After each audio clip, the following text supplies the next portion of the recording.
I'm going to tell a story about Louis DeBono and back in the day when I was working in the construction industry, and a problem I had with him. I'll go back to when I originally started. You know, I was a made guy, took the oath, and I went partners with this guy, Joey Madonia. He had a drywall company. Good guy. I went partners with him, and we were doing very, very well. We were totally non-union. The big jobs, a union contractor had to take them. And when they took them, they had to pay between their pay for the men, the union dues. It would be $30 some odd dollars per hour. My guys were non-union, and it would cost me $20, $22, $25 an hour. So there was a big gap. I was able to control the unions, so I had no problem with the unions. So this guy, Louis DeBono, another made guy, had a union company. He would bid the job. You had to be a union company, got the job. And when he got the job, I came in and did the job. So I got paid my $25. He was getting paid $30-something an hour. He saved. So he saved $7, $8 an hour by not even doing it, touching the job. And I'm doing it. And we were working the jobs and doing great. So one day I went in my office, and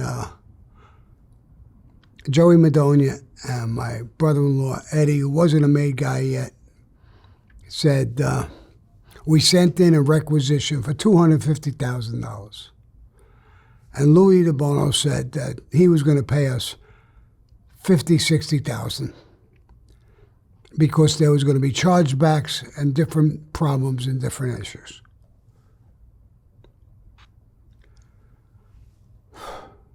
So I said, I don't understand that. What's the problem? We talked, and that's all he wanted to pay. So I said, all right, Eddie, get in the car with me. Let's go out to Long Island. I was in Brooklyn, and we'll have a talk with him. We went out there. We drove up to his office, Mario and DeBono Drywall. We went in. There was a small office. He made me wait in a small office with my brother-in-law, and then he came in. And he says, I'm only going to give you $50,000, $60,000, and I have to hold the rest of the money back because there's chargebacks and stuff like that I have to work with. So I says, we've been doing this for quite a while. There's never been a problem with anything. And I don't understand what's the chargebacks and what's the problem. He said, well, I don't have time today, so I want to do this fast. I said, listen, no, I don't want to do it fast either. I want you to explain it now. I'm going to walk out of this office with $250,000 that's due to me. And he said, well, let me show you what the problem is. He went to the door, opened it up, and he let a couple of guys in. One guy was a lawyer. One guy was an accountant. Maybe two of them were accountants. And they'd taken out papers and showing me all kinds of papers. And none of it made sense.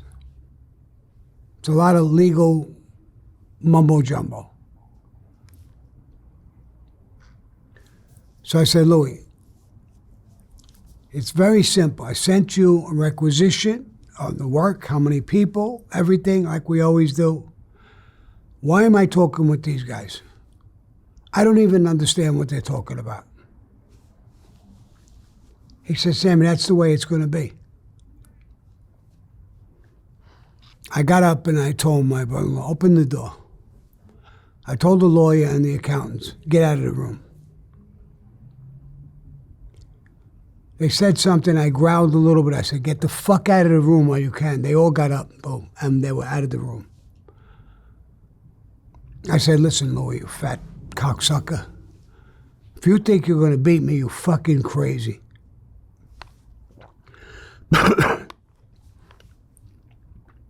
We had words a little bit, back and forth, and I grabbed him and started banging him against the walls. Then I started choking him. I choked him until some white foam started coming out of his mouth. My brother-in-law came in the room while this was going on. He heard the noise, and he grabbed me, Sammy, stop it. What are you doing? Raising your hands to another made guy is a death penalty in the Mafia. But I couldn't help myself. He looked at my brother-in-law. He says, Eddie, your brother-in-law is fucking crazy. My brother-in-law says, well, let me talk to him for a minute, Sammy. And he told my brother-in-law, he says, listen, Eddie, you got to get your brother-in-law out of here. These guys, these accountants and lawyers, they're hearing, they're seeing the whole thing. They're hearing it. What is he doing?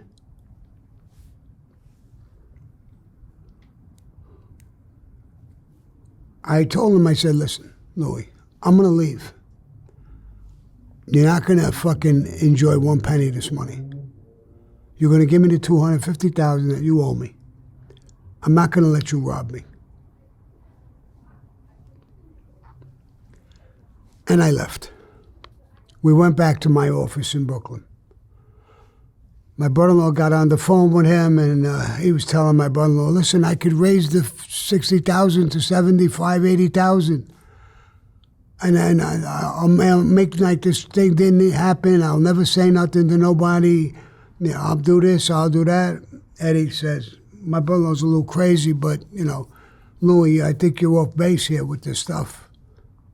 You know you're in the wrong. And then came back to talk to me. Told me the conversation. I said, you told him I'm crazy? He said, Sammy, I'm trying to straighten it out. This guy could go. And his bosses, I mean, what you did is crazy. I said, crazy? I'm going to show you how fucking crazy it is. A little bit after that, Frankie the Chico was a very powerful captain, a very good friend of mine. He came and see me. He said, Sammy, you raised your hands to Louis DeBono? I said, a little bit. I choked him a little bit. I banged him around a little bit. He says his captain, Patsy Conti, is called for a sit-down with Paul. There's going to be everybody there. Me, Tommy Bellotti, and they're telling me and Tommy to bring guns. Tato, your skipper, is going to be there. Patsy Conti is going to be there. This Louis DeBono is going to be there. They're asking for your life, bro.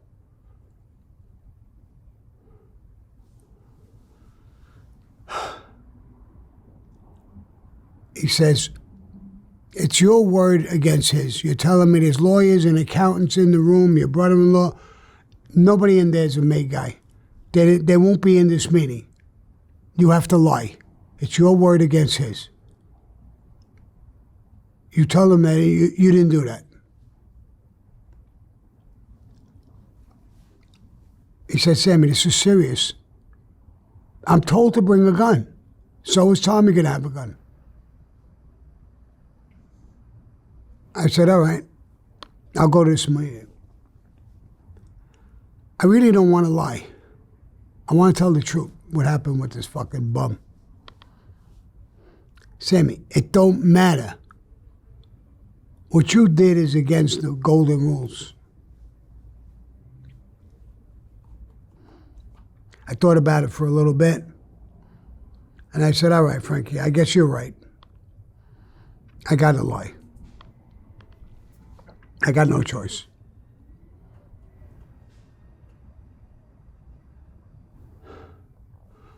I waited in a diner with my brother-in-law.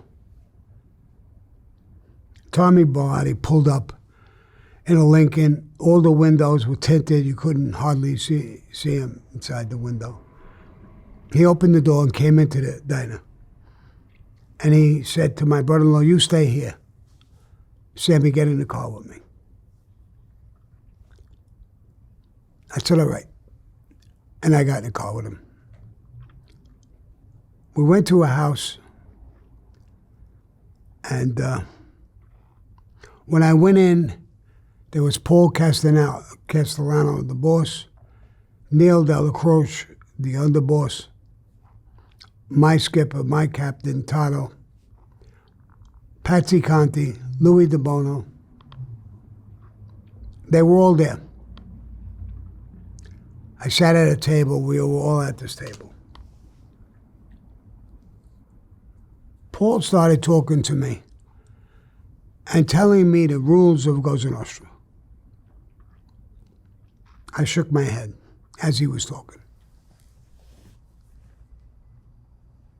He said, one of the worst things you could do is raise your hands to another friend of ours. And that rule is the death penalty. Do you know that, Sammy? I said, I do.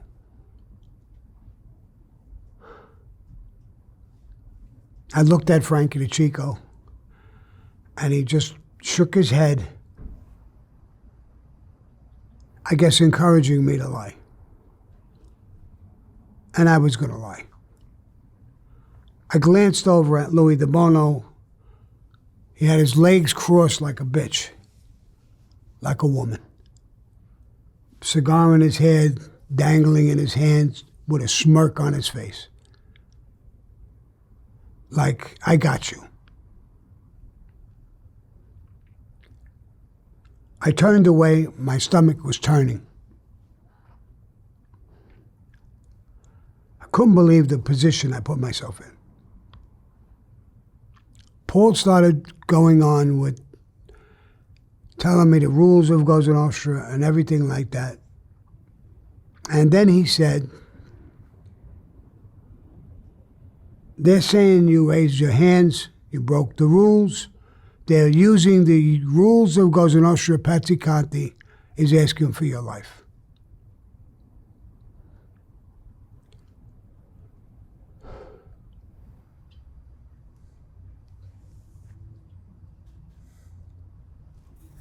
He says, I'm going to ask you, did you raise your hands to him? I looked at Paul. I looked at Frankie. I looked back at Louis again, and he was smirking. He figured I'm going to lie, and he's got me. So I said, Paul, I've never raised my hands to a friend of ours, not in our family or any family. I abide by the rules. I don't cheat. I don't lie.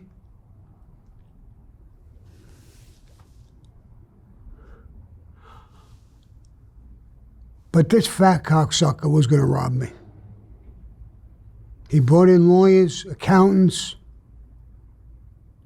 trying not to pay me. I threw him out of the room and I banged him around the fucking room until foam came out of his fucking neck, out of his mouth. I was choking him. I looked over at Frankie again. He had his hands on his head with his head down. I remember telling Frankie, if I blow it and I gotta die, Frankie, don't let Tommy shoot me. You do it. He said, Sammy, I could never shoot you. You could have heard a pin drop.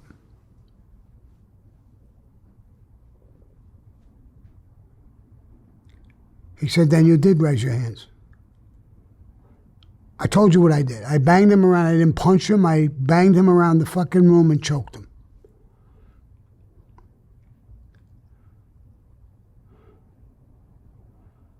He said, do you realize the position I'm in now?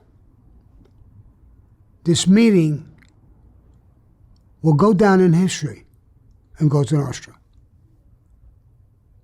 Neil, the underboss, very powerful, stood up and said, Paul, I want to talk. Paul Castellano said, go ahead, Neil. He said,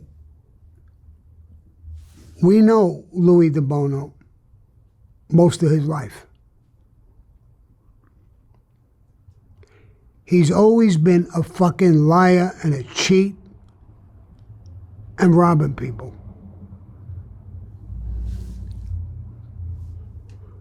What we're going to do here, you, Paul, as the boss, and me, the underboss, we're going to kill Sammy. That's going to be on our resume.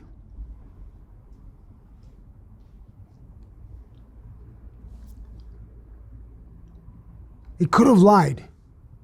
Maybe he should have lied. But lying to us is even worse than raising your hands. He didn't lie. He's telling us the truth. There is no doubt in our mind that this fat fuck robbed him.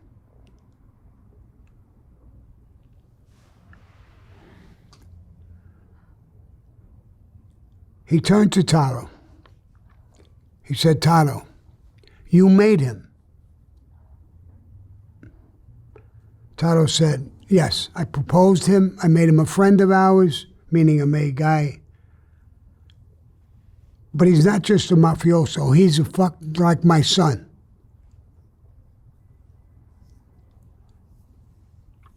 Paul listened. Patsy Conte was going to say something, and he told him, sit down.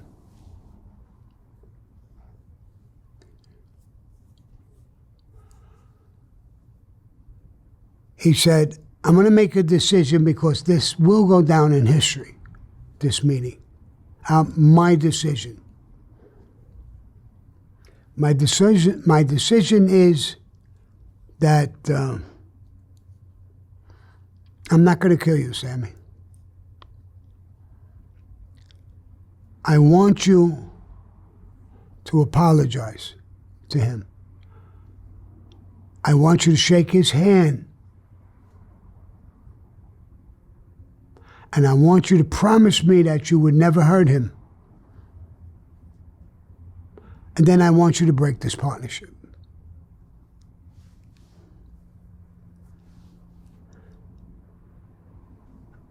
I said, okay. Then he turned to Louis DeBono and said, Louis, I want you to pay him that money.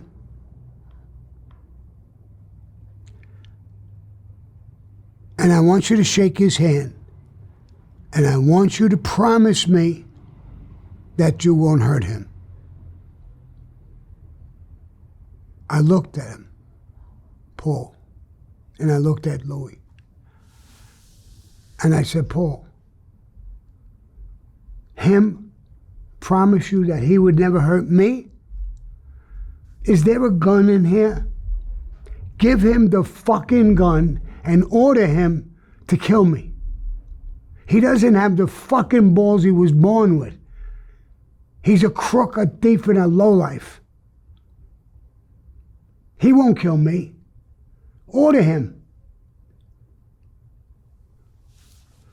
Frankie Chico was like literally shaking his head like, what the fuck are you doing?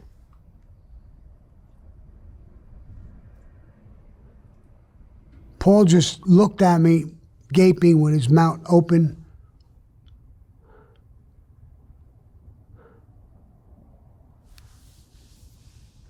And he said, Sammy, back up. Enough.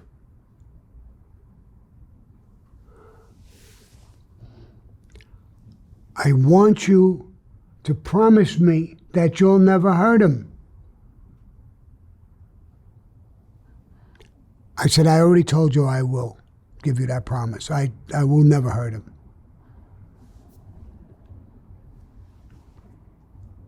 Then he turned around to Louis and Deono and said, Neil,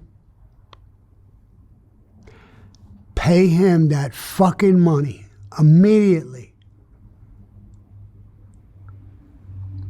The next time you rob somebody and it comes in front of me, you will die. I think you're a fucking liar. And you almost got him killed. You had the nerve to rob him, and I know you did. And then you go to your man, and you're asking for his life. You're despicable.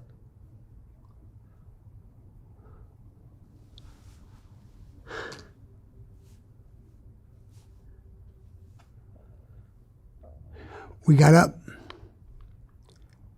and he said, I want you to shake his hand. I'm ordering you to shake his hand.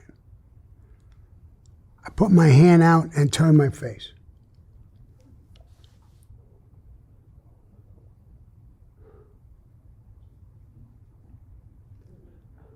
We shook hands.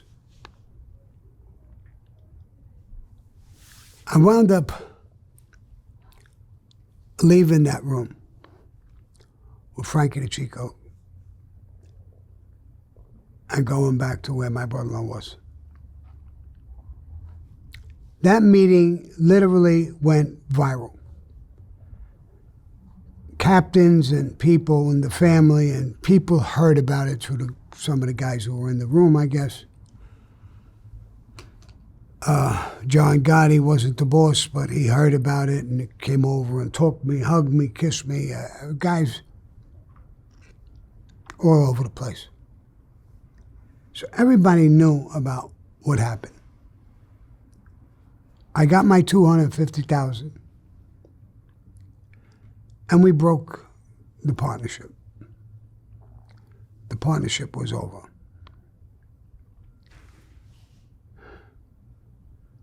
I went on my life. We all went on with our lives. Sometime after that, the Paul Castellano hit came down. Paul Castellano was killed. So the moral of the story is basically not to lie to the boss, the underboss, the concierge, the administration. And we pulled away, and sometime after that, Neil died of cancer. Less than a year later, Paul Castellano was killed. I was involved. I was the architect of the hit, and I was on the hit along with 11 other guys. Frankie the Chico, John Gotti, and on and on and on. We took over the family. John Gotti was the boss, and Frankie the Chico became the underboss. I was an acting captain at that time for Toto. Toto had stepped down, and I became a captain, and Toto asked to be put under me. Toto was now with me. I wasn't with him. He was with me. But he was my man. I always treated him with respect. When we ate, I got out of my chair. I'm supposed to sit at the head. And I sat on the side so he could sit in my chair all the time to show respect for him and the love I had for him. Frankie the Chico was blown up in a car and killed with a car bomb.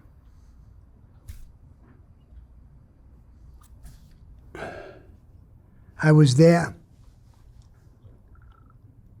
He was blown up, laying in the street. I ran over, pulled his body away from the car, was burning, completely destroyed. I got in touch with John Gotti, went to Queens, hooked up, we had a conversation. It's me and you against the world. They're striking out at us. John Gotti got arrested, and he was in jail for a while. We put somebody because the whole family was nervous, whose bodies being all over the place. A war was on. And nobody knew exactly what. The old timers were really worried. So me and John talked. We got to put somebody in there, an old timer, somebody who's well liked and well respected, to calm everybody down.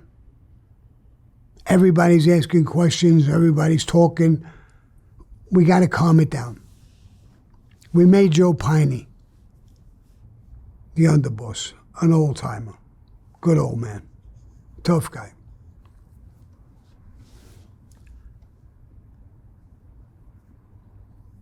John Gotti got arrested and he was in jail, and Joe Piney sent for me. And I went to meet him. He was made the underboss, and he was calming people down. He sent for me. John was in jail, and he said, Sammy, John is hurting. He's broke. We got to do a few things. Like what? We got to, you were in the drywall business. Yeah. With that Louis DeBono. Yeah. He says, I want you to go partners with him again so John could make some money. You and John go partners with him. I said, Joe, I had a fucking problem with him. I don't want to be partners with this guy. He said, Sammy, I know the situation. I know what happened with you and him. But that won't happen. Once he knows it's you and it's John, partners, he's never going to rob you. He's never going to do nothing. Don't even worry about it.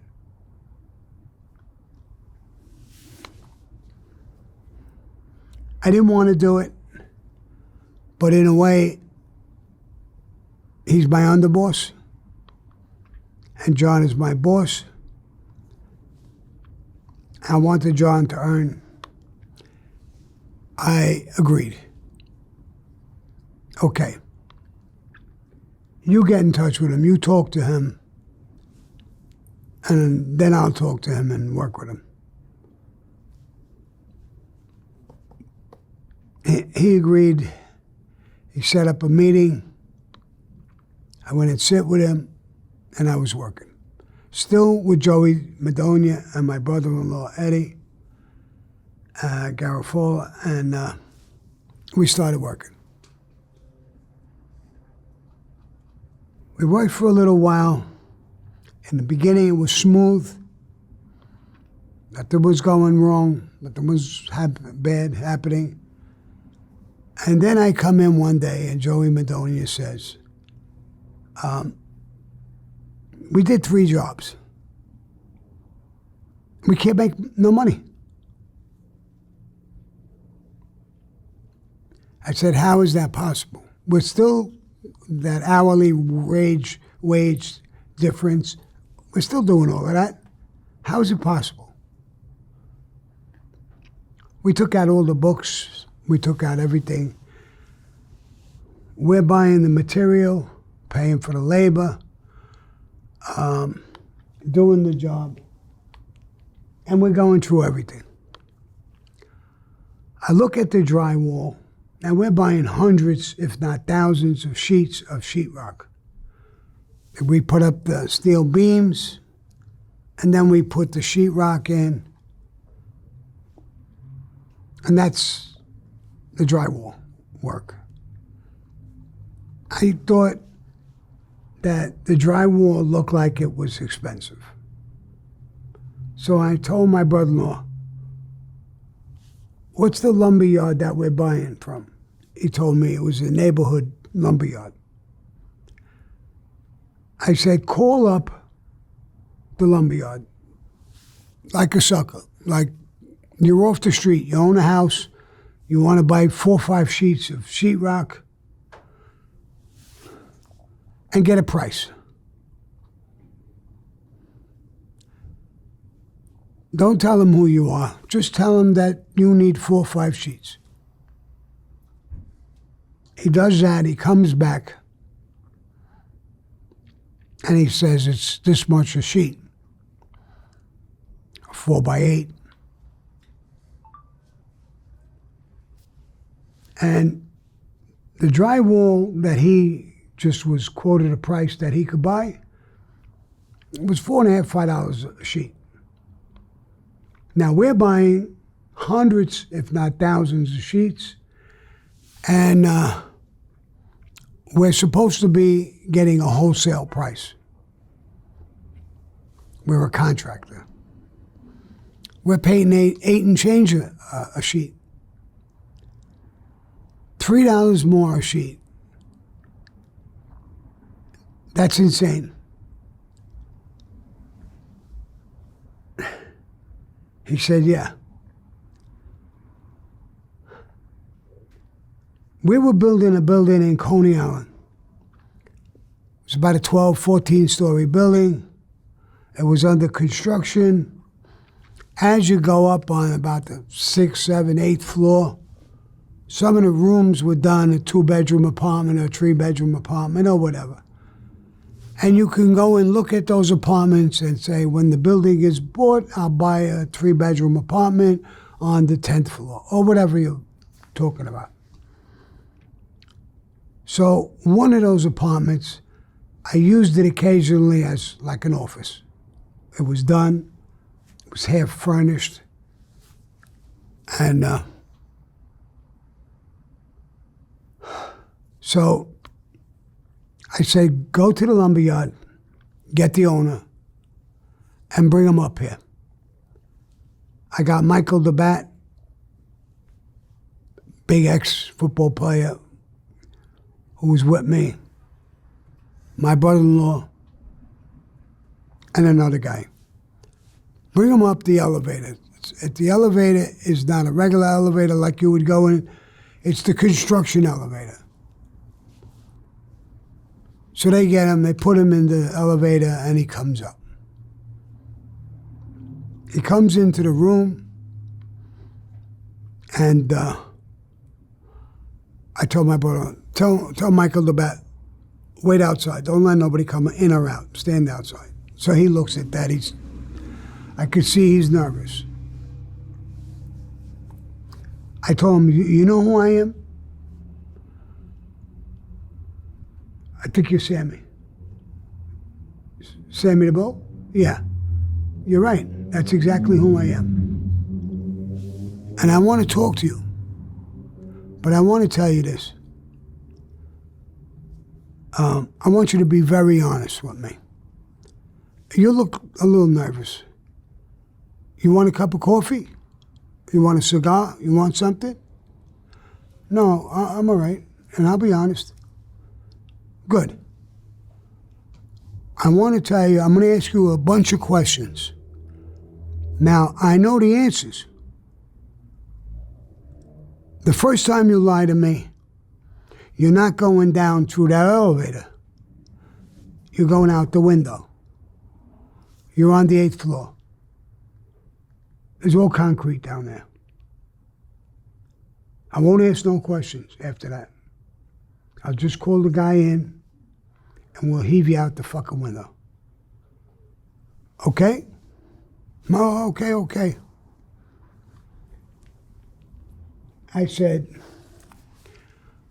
I had Eddie call you up like a regular citizen, and he wants to buy 4 or 5 sheets of sheetrock. Tell him the price. I quote the price. And yet I pay More.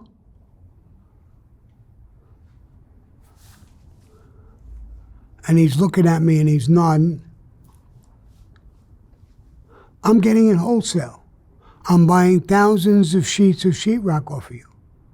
So somebody who's going to buy 5 sheets, who's not a wholesaler, who's not a contractor, he could buy it for way less than me. He says, I'm not robbing, I'm doing what I'm told. You're doing what you're told. Who told you to do that? He said, Louis DeBono. That's the job. Yeah. But I'm doing the job. I'm buying the sheetrock. He said he owes me $800,000. And how he pays me is that when he gets a job like this job, I overcharge. The overcharge is deducted from what he owes me. I'm doing what I'm told. So he's paying off his bill. Yeah. I said, you sure you don't want a cup of coffee or a cigar or something? You're an honest man. I'm not mad at you.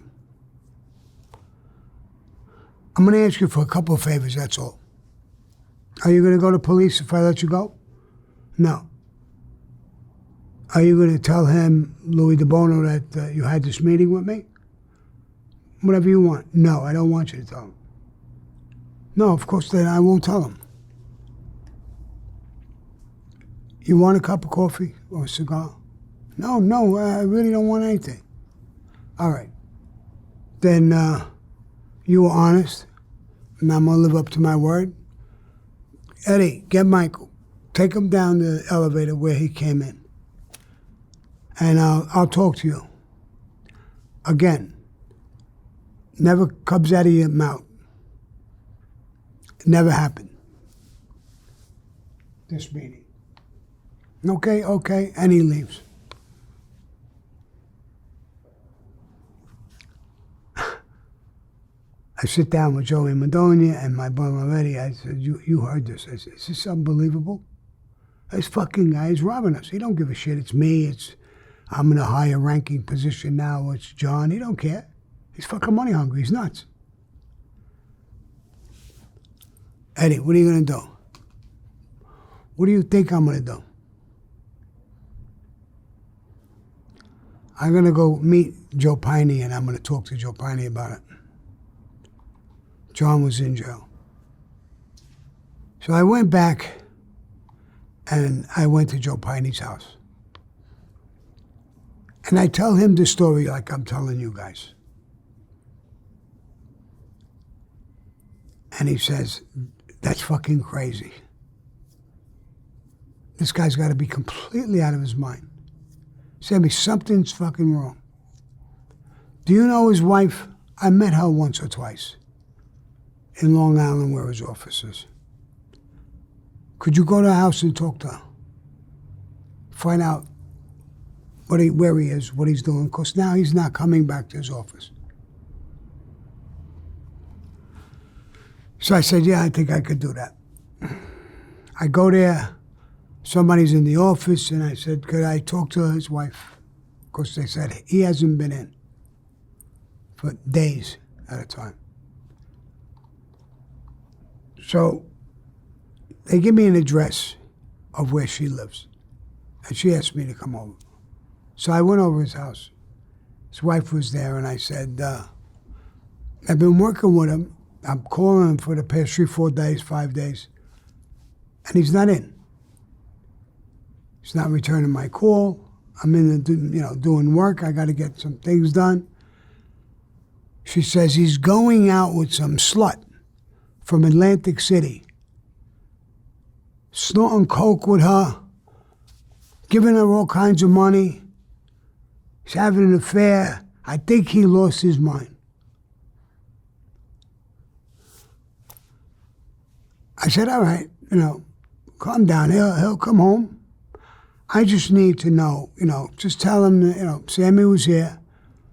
He needs to get a payment. he needs to straighten out a few things, and I didn't know where he was. Now you don't know where he is either. He's, amongst the missing with a girl or something. All right. I'm sorry to bother you, and just tell him I was here.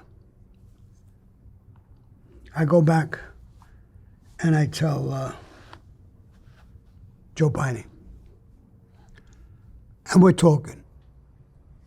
A little while longer goes by, John Gotti comes out of jail.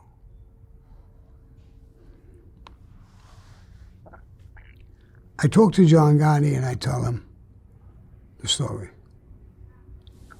How Piney asked me to go partners with him. I didn't want this. Went in there. We're taking a good beating now. The job is stopped. I don't even know what's going on no more. So, John gets in touch with him somehow. And he makes an appointment with him.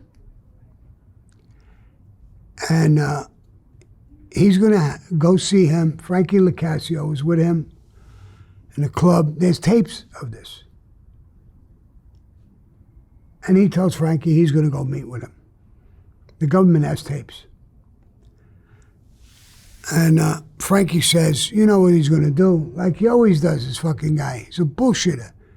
He's going to go and he's going to give you 50, 100,000. He's going to tell you he's got a lot of work.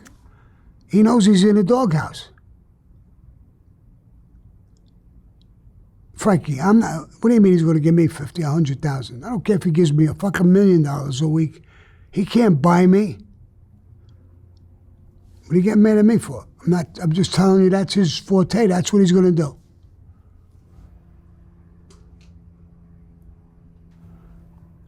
So, John makes an appointment with him. And he goes to meet him. Sure enough, he tells him, John, I have $1 billion worth of work. $1 billion worth of work. Sign. $100 million job, a $50 million job. He's got $1 billion worth of work. I'm going to make you so wealthy you have no idea. And he gives him $100,000 cash. And again, another tape later on. Of course, he has a meeting with me and he tells me what he's going to do. And I said, he was robbing us. Did you talk to him about that? He said, Sammy, stop bullshitting. Me bullshitting? Yeah. He ain't robbing. He told me the whole story. He's telling the truth. He gave me money. He's got tons and tons of work. Don't go partners with him. Break it up. I'll take care of him myself. He'll be with me. Okay. We could do that. I do that. Now he makes an appointment with John for another money transfer or whatever he's going to do, but he don't show up. John makes another appointment with him. Again, he don't show up. He keeps on not showing up. John is made a fool of. He doesn't know how to answer to me or to Frankie LaCasio about what's going on. And finally, he has a conversation with us and tells us, I'm going to kill him for not coming in. He has this conversation with Frankie LaCasio himself up in the apartment. He's caught on tape, and he's telling Frankie LaCasio, I'm going to kill him, not because I believe me, Sammy, but because he's not coming in. I'm going to kill him. And for that reason only. He's such a fucking narcissist, he don't want to make me right.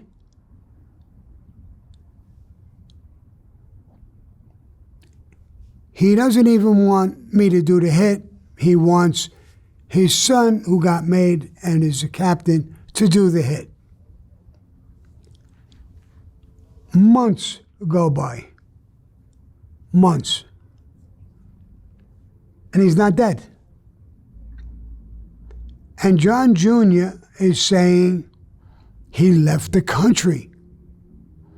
I got a team on him, but he left the country. As soon as he comes back, I'll get him. Me and Frankie LaCasio talk when John ain't there. Do you think he left the car? I guess so. He's with a broad. I met the wife one time, and he knows I was there. He knows he's fucked John 3-4 times straight. He's got to know he's in trouble. Maybe he is out of the country. I don't care. I'm minding my business. My partnership with him, the job, everything is over. I cleaned it off. I got rid of everything with him. And I put myself out of it. When I left, I was now the underboss of the family.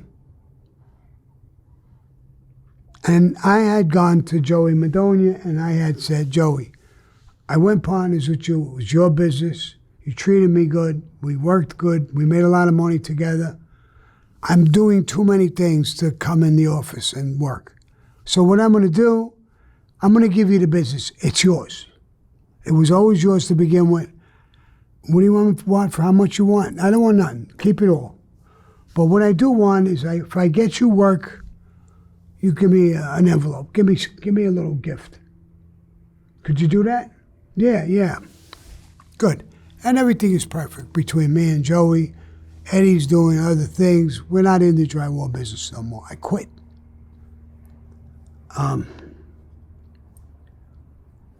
One day, Joey Madonia gives me a call. He says, Sammy, maybe you could get me some of this work. I said, okay, what job? Who's the contract? Who's doing what? He said, Louis DeBono has got a lot of work. I stand there like just listening. I said, oh yeah? Yeah, he's got a lot of work, and if you can get me some work, I'm not gonna, he's a legitimate guy. I'm not gonna tell him what's going on.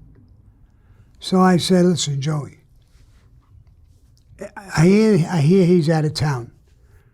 As soon as he comes back in, I'll get in touch with him. If I could get you to work, I'll get you to work. He says to me, he's not out of town. No. Where is he? He's in the World Trade Center. He tells me the floor. He gets a card out of his pocket, and he says, here's his card. He got an office in the World Trade Center now. He don't go home no more or nothing like that, but he's in the World Trade Center all the time. That's where he is. And he's doing work. Oh, all right, then I'll look into it. I'm not going to tell him what I'm thinking or what I'm planning or whatever. I get Big Louis Valerio, captain, and he's going to come down New York to John's club. I'm telling him the story. He can't even believe it. And I go to a restaurant near the World Trade Center where there's a made guy, Johnny Gamarano. He runs around and does some union things for me, and from time to time I use him a lot. So I go there to the restaurant. He's at the bar. I talk to him, and I says, I'm going to go over by the club down New York, but give this message to the Lucchese people. Here's a package. Give it to them and tell them, and I give him some instructions to do some bullshit union stuff. So he says, the World Trade Center is under construction. Yeah, I know. He says, you see the dirt parking lot here? I park cars. I got the place. I charge $5, $6, $7. It's very expensive to park in the World Trade Center. All right. How are you doing with it? Good? I'm doing great. But I know Louis DeBono parks in the World Trade Center I'll let him park over here because I know he's a friend of ours. And I'll charge him hardly nothing. You know he parks in the World Trade Center? Yeah. Where? He tells me which building, what floor, and he tells me he's got Mario and DeBono on the drywall on his license plate. He has a blue Cadillac. And he goes there every day? Yeah, he's got an office there. Oh my God. All right. As soon as I see him, I'll let him. Even though he's a big guy, he doesn't know what's going on. I'm not telling him. I go back. John isn't at the club. Frankie LaCasio's at the club. And I said, Frankie, take a walk with me. You're going to hear something. It's going to blow your fucking mind. I tell him exactly what I told you. He's got his mouth wide open. What? What are you going to do? I'm not going to do nothing. I'm going to tell him when he comes, John.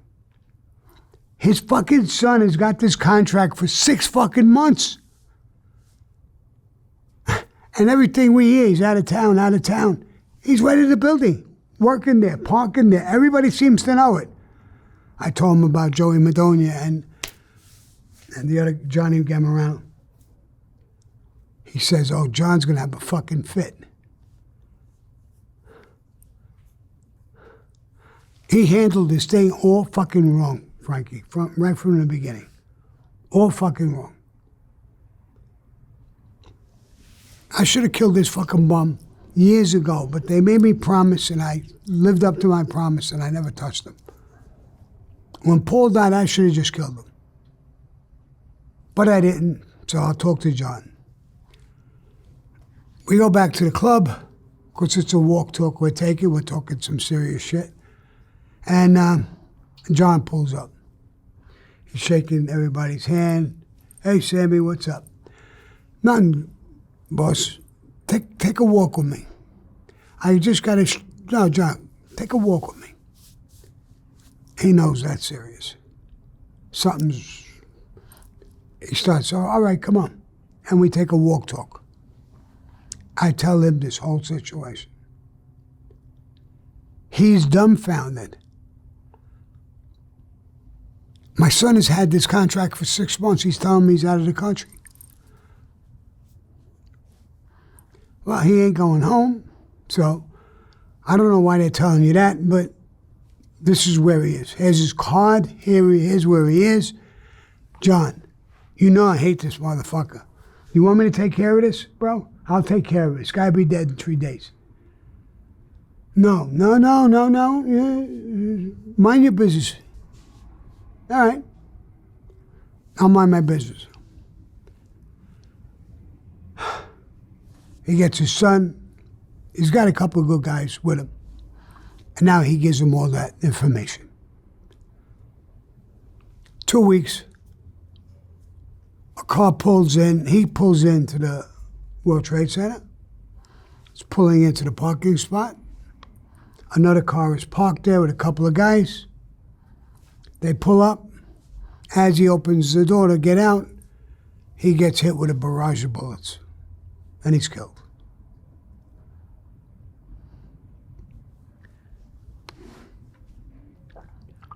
We eventually get indicted. John, me, Frankie LaCasio, Tommy Gambino, on John's fucking tapes. And one of the things is about Louis DeBono. Now, Louis DeBono just doesn't stop coming up, even when he's dead. And John really fucked this whole thing up. His son, he made him a captain. Even when he went to prison, he made him the acting boss. Is he fucking kidding? He couldn't get a fucking hit done. He's going to be an acting boss?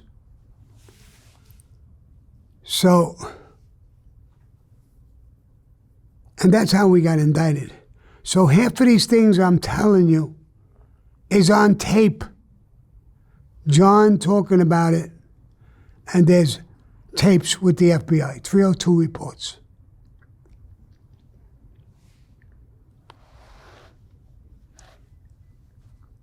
So I guess that's the story of Louis DeBono. We killed him.